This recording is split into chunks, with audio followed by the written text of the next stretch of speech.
if you look at the outcomes and the manner in which some of their players played and their application and their attention to detail and their focus and their motivations, they were a mile off. Welcome to One-to-One with Simon Jordan. Don't forget to keep liking and subscribing, and of course, leaving the brilliant questions in the comment section below. But let's get on with this week's show.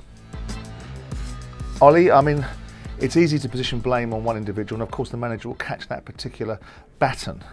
You have to take responsibility. The managers are brought in to change the direction of travel, to maintain the quality of the team and to fix problems. The current set of problems, when Klopp comes out in the press and says he doesn't know what the answer is, isn't much of an encouraging sign. I watched Liverpool on Saturday, and I thought the most phenomenal thing to come out of that game was the Sunday Mirror's headline, which is "Dances with Wolves." I thought that was quite funny, actually. I don't doubt Klopp will fix it. I think that Klopp is one of the best managers this country's ever seen. I know that the trophy record doesn't stack up that way, but I think he produced at times an unbelievably engaging Liverpool side. But the challenge for me right now, this is not the side that defended their Premier League win with a very damp squib of a defence that found itself losing central defenders and not being able to countenance the loss of injuries. This is a side that is miles away from application, and that's a direct consequence of their reaction to a manager. When you watch some of those players in that game against Wolves, and you must give credit to Wolves, but Liverpool had an inordinate amount of possession, a significant amount of shot on goals, but if you look at the outcomes and the manner in which some of their players played and their application and their attention to detail and their focus and their motivations, they were a mile off. You can accept bad performances, you can accept technical deficiencies in lesser players if you haven't got them available in terms of your top line players. But what you saw from Liverpool against Wolves was an absenteeism of commitment and application. And you saw some of the goals, and I know that you can distill everything and micromanage everything and get into the sort of paralysis by analysis. But if you look at some of those Liverpool players, Thiago being the case in point, and a few others, their application, their determination to react to adversity simply wasn't there. And that comes from a reaction to the manager. Now he's going to have to change it up, change what he's saying, or communicate better with his players, because currently what they're doing is they're throwing themselves, their manager and their ownership under the bus. Now, you have bad seasons, you have moments in time, especially with dynamic teams like Liverpool, but these performances are really poor. And it's not because I'm on Klopp's back, and it's not because I have an anti-Klopp agenda, because I happen to think he's the most enigmatic, exciting manager we've got in the division. I also think that some of the things he says are steeped in hypocrisy and double standards, and I think he's lost his way a little bit in the manner in which he thinks he should communicate with the media. Once upon a time he was a breath of fresh air. Now he's falling into the trap of, I won't talk to you unless you ask me what I want you to ask me. I think Klopp will fix it, but I do think that Liverpool right now are unacceptable, and I do sort of chuckle at the notion that the Wolves fans can sing "You're getting sacked" in the morning. I guess that goes with being a big personality. But I think ultimately the owners are not responsible for the application of the players. The manager is. If the manager needed players in the summer that are in specific positions, he should have been singing hard and loud to the owners, because I think his currency is particularly high, especially after having a season where you've competed in 4 tournaments, could have won all 4, lost 2 marginally, and came out with 2 cups. So I think it's on Klopp, but it will also be on Klopp to fix it. And if I was a betting man, I would say 70-30 on Klopp to fix it, albeit don't like what I saw on Saturday. It surprised me. I don't like that reflection of Liverpool, not because I'm engaged with Liverpool, but because it's not reflective of what Klopp has brought to the Premier League, and not reflective of anything during the period of time from transition from Brendan Rodgers to winning things that Liverpool have ever represented. So, look, challenging times, but come with the hour, come with the man. Away you go, Klopp. I'm not sure that Pep's attitude for the game against Tottenham is steeped in arrogance.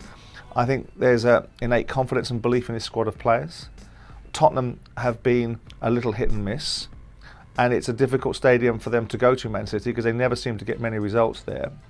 I don't like the notion of arrogance, because again, I make this point repeatedly in other places, that arrogance is the bastion of inferiority and ignorance. Confidence is about belief. Arrogance is a way you diminish people. If you've got the body of work that Pep Guardiola's got, and the level of achievement that he's got, albeit with inordinate amounts of support at every club he's been to, then it's not arrogance, it's confidence. And I don't think they took Tottenham lightly. I think they believed that they could put a certain side out and it would do a job. They didn't go to Tottenham to lose a game, did they? They went to Tottenham to capitalise on an advantage that was given to them by Arsenal getting defeated by Everton. So if you think it's arrogance, I just think if you've got a squad of players as good as Man City have, that can rotate and often rotate, then you also need to find out about these players more readily and more regularly, because they'll be clamouring and demanding to play. Pep's got to manage this squad of players like all managers of elite squads have. Here was your moment, here was your hour, and the players in certain positions didn't step up. So no, I don't think it's arrogance. I think it's probably misplaced confidence in certain players.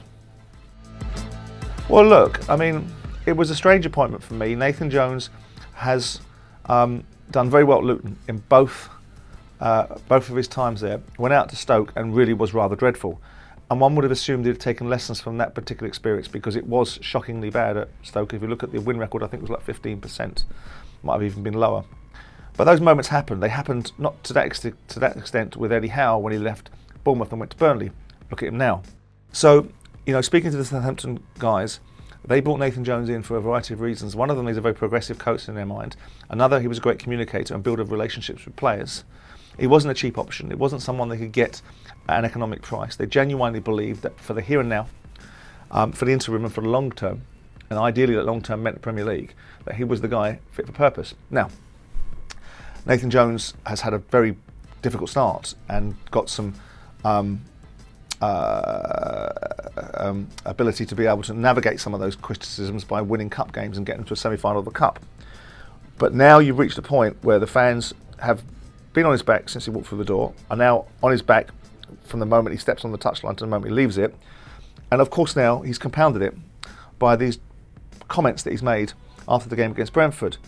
Now he has every right to make certain comments, but the comments he's making now open the door for a variety of observations that will not be favourable, such as, obviously, I've let them have their own way. Most people would suggest that a manager's job is to manage players in the way that you want to manage them, not the way they want to be managed.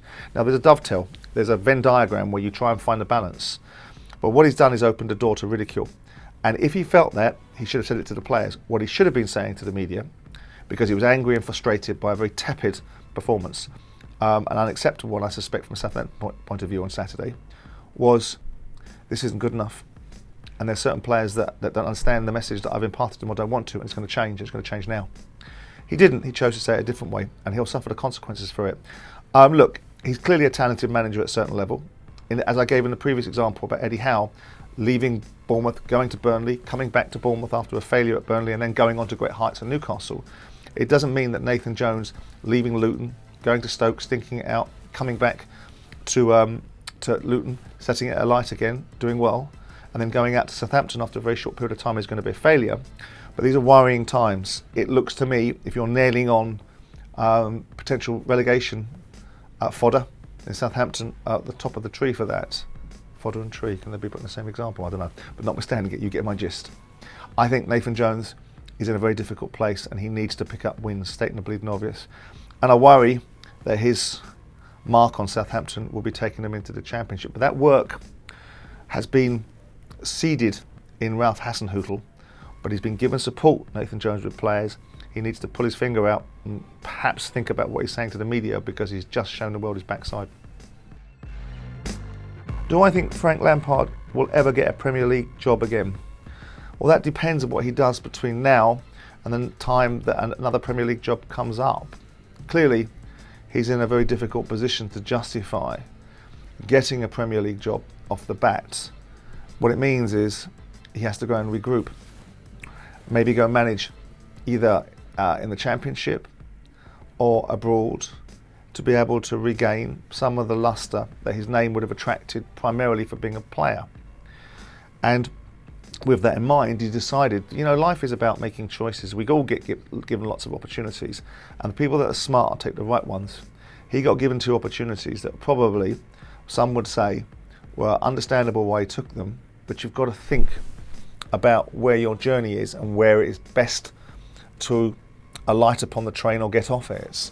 He chose to leave Derby to go to Chelsea, and everyone will say, well, what would you do if you were in his shoes? Chelsea is a place that you have, is your spiritual home and an opportunity to manage, but you also know what Chelsea entails. And you also know Chelsea were at a unique time of difficulty, not as unique as it proved to be later on, but a unique time of being under embargoes, players couldn't be bought. So you chose to go there because you felt you couldn't resist that opportunity. You then got fired, and people would say that was previous because of the challenges that you had there. But you then took another job that was even worse in challenges. Everton were all over the place, an owner that couldn't find his backside with both hands in a funnel, and a group of players that weren't doing their jobs. And you put yourself in the way of something, you being Frank Lampard. So that puts you in a situation where your choices are wrong. The opportunities that you took were wrong. And we can all do that. God knows how many mistakes I've made. But if you don't take the right opportunities, it's very unlikely you'll get the right outcomes. Now, Frank's got to regroup, rebuild, prove the fact that he's a manager, because we haven't seen it proven yet. We've seen the idea of Frank Lampard as an elite player imposing itself in a dugout, but not actually imposing itself on outcomes. And they only marginally avoided relegation last season because there were three sides that were dreadfully worse than Everton. I think he can, but I think he's got to go and think about what it is that he represents as a manager, what the difference between being a player and a manager is, what his backroom staff looks like in all its essences, what it is to be involved in delivering an outcome from a team's point of view, from philosophy to understanding the game. Now, all of those things are very easy to say and much more difficult to do, but it should be difficult to be an elite manager. And being an elite manager of sorts is managing in the Premier League, not the upper echelons of elite, but the elite amongst English football in terms of 20 football clubs playing in the Premier League, and it should be a very difficult job. It should be very difficult to do well, and currently Frank hasn't done it well. So do I doubt his character? No. I think he has fortitude, I think he has resilience, I think he has football intelligence. I think he'll go away and think about the choices he's made, both taking the jobs and whilst in those jobs, regroup, think literally and logically about what he wants to do, rebuild himself, and I wouldn't be surprised in a few years, once a body of work has been established and a proof of concept, and by that I mean understanding what he is as a manager, what his philosophy is, what he wants to achieve, how he manages players, how he buys and sells, all of those things will come to the fore when he's in a job for a significant period of time, maybe in an environment where it's less focused on some of his shortcomings at this moment in time so he can learn his trade.